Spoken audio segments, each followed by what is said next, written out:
There you go. What a bar fight it was. Wrestling alternate commentary wants to know what memories you have of Paul Heyman.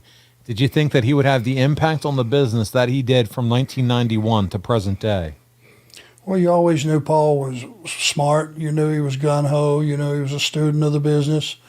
You knew he had a bright future.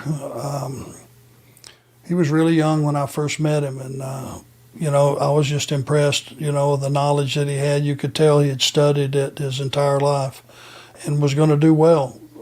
He's been around a long time now, and his opinion is valued with the company he works for, so he's had a hell of a run.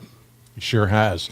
Final question this week. Bryant Haremza wants to know how difficult it was for you to balance a tag team rivalry while also trying to compete and win your television title back. You were doing both back then. Yeah, I was,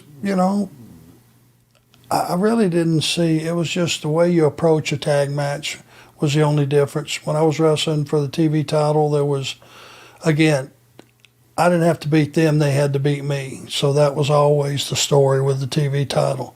Tag matches were take your partner, manipulate the situation, manipulate the referee, manipulate the other guy that's on the apron and get an advantage and push the advantage and cut the ring off and make it a 2-on-1 match was the strategy there. So I was pretty much tuned in to whatever that day it was.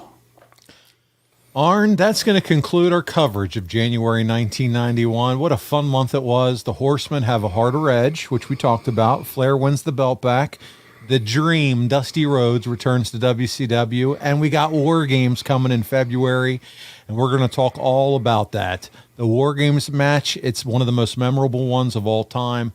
And one reason, among others, is that it's the only War Games match the Horsemen ever won. And Arn, you were not even in it. This is going to be crazy.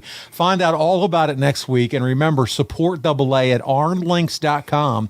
That's where you'll find the links to the Horsemen and Arn Show stores, the episode archives, and links to all our social media, plus our YouTube channel.